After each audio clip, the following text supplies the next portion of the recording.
Hello, friends. This is Dr. Flight. Welcome. I'm glad to have you tune in. So this video today, we're going to look at strategic focus and how organizations can kind of view the marketplace and in respect to their strengths, their weaknesses, and some things like that. So this is very much so an internal evaluation of one's organization, coupled with opportunities that face them in the marketplace. And what we're going to do is describe some different positions companies take, kind of how they view that relationship between kind of what they do and the opportunities that are out there. So you're going to be familiar with, and we'll start by kind of talking about, there's going to be two frameworks here, by the way. We're going to look at this two different ways, I guess you could say. But think about initially the old traditional SWOT analysis. Now it's a tool that has been around for a very long time. It's oftentimes undervalued because it's not oftentimes two things. One is oftentimes companies, organizations don't do a particularly good job developing it and actually analyzing the four different areas. More importantly, though, is oftentimes companies or organizations just kind of don't know what to do once they have it. And that's the bigger problem. So when you look at this, there's obviously the S and the W, strengths and weaknesses, and those are internal components. Those are elements that you would say are under the control of the organization. And there's specific things. Well, you want to take advantage of your strengths. You want to sell your strengths. Your strengths are your distinctive capabilities, perhaps, or your capabilities anyways, whether they're distinctive or not, that's another question, but they're things that you do well. Weaknesses, of course, would be, elements that you would either want to try to strengthen or you want to avoid exploiting or having been exploited. Then the external stuff, the opportunities and threats, again, oftentimes this is the kind of the environment or situation you find yourself, and if an opportunity presents itself, will you have a strength to match it? That's the key. Or if an opportunity presents itself, will be in an area of weakness that you will be unable to take advantage of as a result of it. And then threats too. What do you do with those? So this is kind of like what we do with the SWOT analysis after that is kind of what we want to think about. So again, just kind of review potential internal strengths. Look at the resources. Remember, you might know this concept, resource advantage theory, or the resource-based theory of the firm. That's kind of where we want to think about, what do you do well? What do you do well better than your competitors and such? Potential weaknesses, focused vision, R&D, you can name that. You might want to, again, like you look at your distinctive capabilities, look at things that you're weak at relative to your competition, right?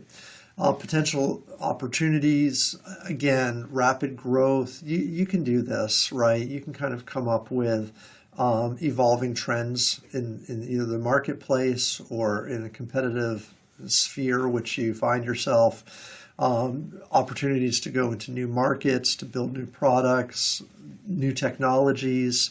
Those all lend themselves to potential positive opportunities for you. External threats, oftentimes maybe new competitors, laws, regulations, barriers that would prevent you from growth, cultural swings or changes, those types of things that are going to happen, right? So not saying that the SWOT analysis doesn't have value. It absolutely has a ton of value. Everybody should be doing this. But being able to pair and kind of foresee where you need your strengths matched up with opportunities is important. So strategic focus kind of helps us help us think about this a little bit more.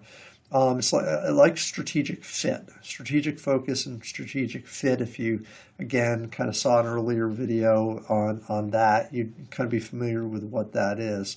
But it integrates kind of what we do with what's out there. So leveraging competitive advantages is something that we want to do. So not only do we have strengths, but the strengths that are viewed as distinctive, which mean that they're better than our competitors, leveraging those.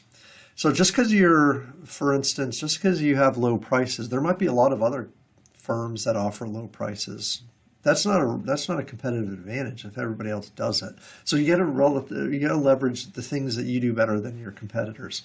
Compensate for weaknesses or vulnerabilities. So even if you have weaknesses, which you do, in a company, even there are areas that you're not strong in, can you use other elements to help overcome those where you have strengths? Or can you avoid situations where those weaknesses will be exposed? That's probably the bigger thing. Consider your strategic deployment of resources. Now, you have resources, right? You've identified what those are. These bundles of resources or skills. What skills do you have and how do they get deployed? You could even say that's money, time, energy, those types of things, or the talents of your HR and such. But where will you place those emphases? Will you place them in protecting and defending yourself against threats?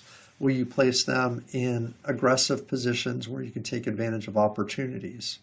So think about that. Think about where you put your strengths, where you defend yourself from weakness. Okay, and we've got 4 different sort of descriptions here. The quote-unquote aggressive firm, the diversificated firm, the turnaround firm, and a defensive position firm. Okay, so there's 4 different kind of things. I'm going to walk through each of these, but you can pause this if you want. But let's just take a look at this SWOT matrix kind of idea. So again, we have strengths and weaknesses here on the left side. We have opportunities and threats on the right. We obviously want to build up and take advantage of strengths as they match opportunities. Okay, and that would be this idea of being an aggressive type of the aggression position, if you will. Strengths, opportunities, they match together. So you want to go after those, right? Those are things that you want to move forward with. So many internal strengths, many external opportunities, potentially the best scenario that you could be in. You want to expand, you want to grow, right? You want to develop new products, develop new markets. This is a way for you to kind of fundamentally change the footprint of your company for many, many time periods to go. But you have to seize the moment with the skill sets that you have. Now, by doing this, you're going to forego some other things, but it will be a path forward of aggressiveness. Some companies don't do this. Some companies are just not aggressive. And that's okay if that's the DNA of the company, but this is one strategy to think about. Okay, SWOT analysis strategy here number 2 is the diversification company, right? So when you have strengths, but there are threats out there, there are ways that we can kind of think about this. Think about if you're in an industry and there are some threats that are emerging. So you take your strengths and you find another industry to place them in. So in other words, one example would be, I'll just pull it up here. One example is Altria, which is a diversified tobacco holding company. So imagine if you're a tobacco company and you're facing significant regulatory pressure, significant lawsuit legal pressure, and a declining market. So fewer and fewer people are using your product. There's so many threats surrounding that industry. So if you've got a lot of capital, if you have a lot of strengths, like you have a lot of resources available to you, then the strategy is take your resources and find a different industry to put your effort into, to deploy your resources, diversify yourself in that way. So Altria is it's a diversified company owning Philip Morris. John Middleton, Nat Sherman, St. Michel Wineries, and so on. These companies offer a portfolio that's diversified, that's not only in tobacco. Because tobacco is dying. Tobacco is not it's a dangerous industry to be in because it's full of threats. So given that you have strengths, though, allows you to diversify and move away from threats into other places. So think about, again, go back to that deployment of resources concept, and we have diversification. Turnarounds. Okay, the turnaround company, think about the relationship where you are faced with weaknesses, but there are opportunities that are available out there. Now, this is the chance to retool internal elements with the goal that you're going to take advantage of an opportunity. So this might be one of the easiest things to sell. It's this deal where inside your company, you have a real just kind of epiphany where you say, look, there are these opportunities out there, but we have to change what we're doing. We have to create resources for ourselves. We need to get rid of these weaknesses, because if we don't, we can't take advantage of the opportunity. So in other words, internally, you've got the champion leader, the CEO or the president, the champion there who's going to rally the troops to fix these problems with the idea that we're fixing them in order to pursue these opportunities. So we're going to clean up the problems. We're going to right the ship before moving forward. All right.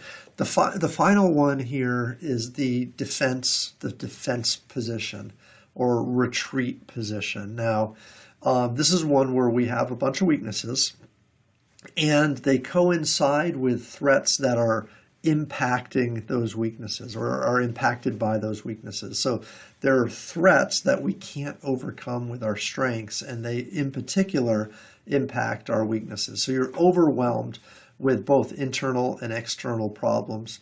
And the question is, what do we do? And typically what happens is companies narrow their focus and they retreat to what they do well. That might mean selling off or narrowing their product portfolios. They might sell off ancillary strategic business units. They get smaller in order to focus on what they do well. That's like a defensive position is when you protect your assets and you don't look to spread yourself too thin. And there are plenty of companies that have not done that, have gone into bankruptcy. They've taken on more than they can handle. Declining mall traffic. Here's an idea like if you know malls are declining in foot traffic, and your model is to have stores at the mall, and you don't say go online, or you don't rethink how you handle your product. Well, you fall victim to whatever that threat is because of your weakness of inability to change and such. So yeah, defensive positions tend to, you gotta strip away what is failing, focus on what you do well, get smaller so that you can grow and get better later on. That's what happens.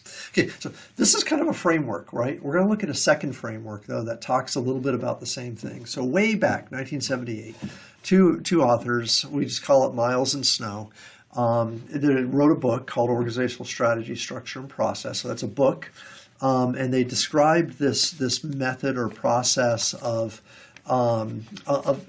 companies that sort of view the marketplace. They named them prospectors, defenders, analyzers, and reactors.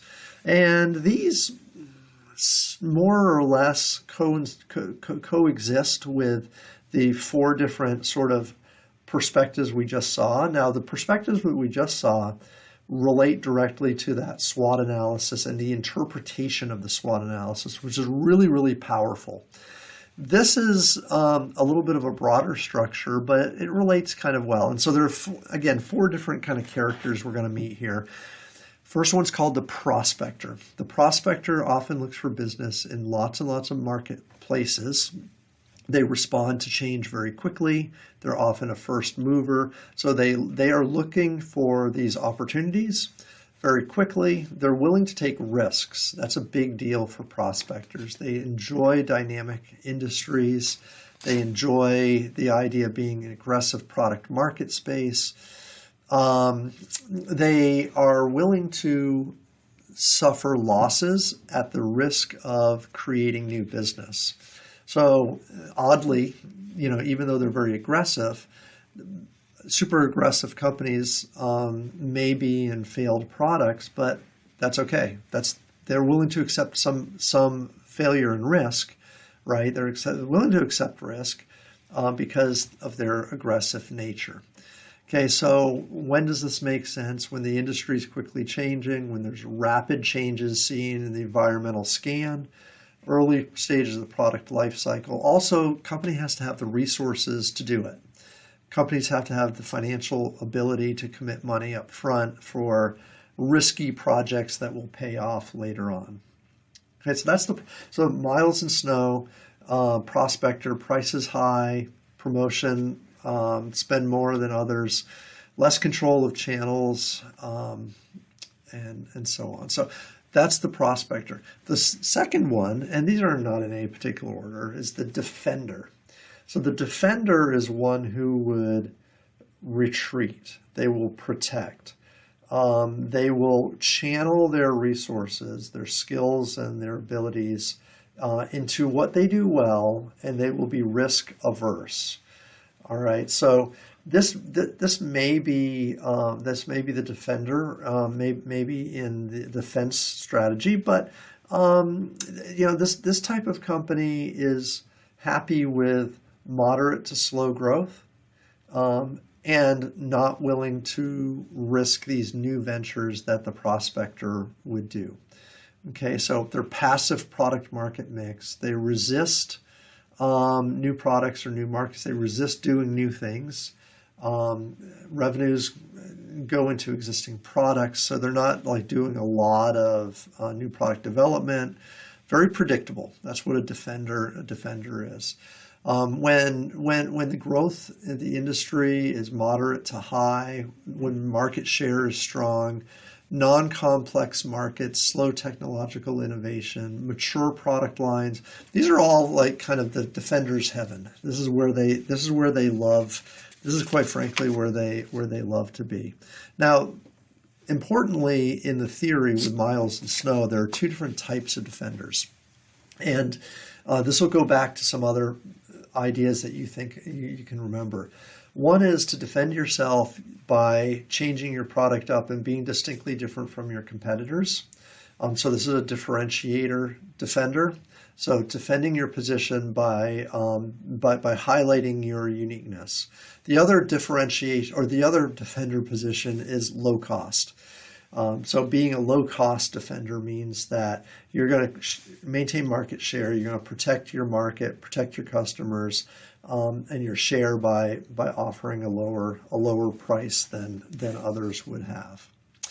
Okay, so again, from a marketing perspective, kind of what are we talking about here? Lower prices if it's a low price defender.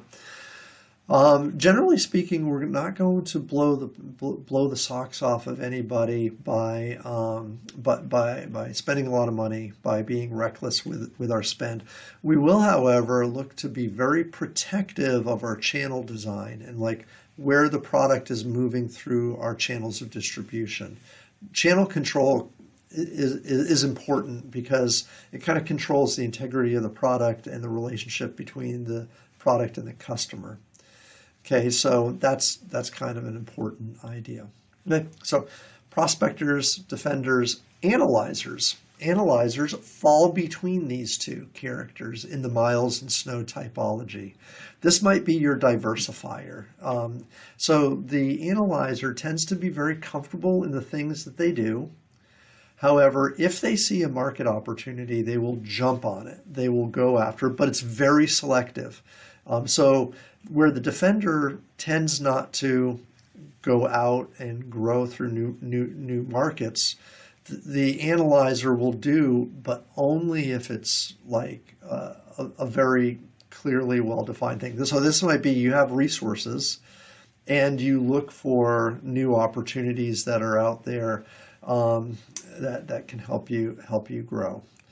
Okay, so the scope for this is they're dynamic yet mature and predictable in terms of what they do. Again, the mix kind of falling between the risk-loving prospector and the risk-averse defender. It's kind of where they are and what the analyzer is all about. All right, the last character, the last Miles and Snow character is called the reactor.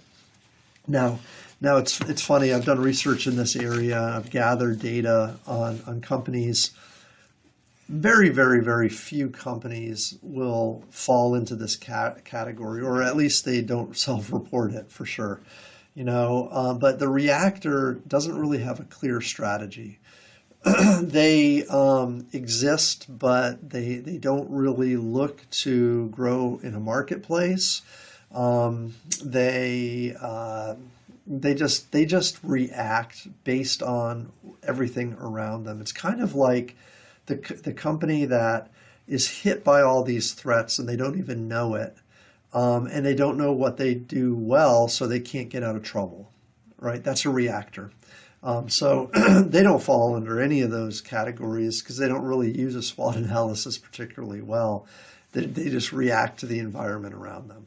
Okay, again, most firms are not this. The analyzer, the defender, and the prospector are really the three key characters that Miles and Snow would say that companies would tend to be. So anyways, this is it. So again, kind of think about the marriage of what strengths our company has and the evolving opportunities that are in the marketplace and how you would react to those and whether those evolving situations are opportunities or are they threats, and minimizing your exposure for weakness and overcoming those with your strength. So there's strategy involved there, and hopefully this will kind of give you some insight to all of that. So ask me questions if you have any. Let me know if there's anything I can do to help. Thanks.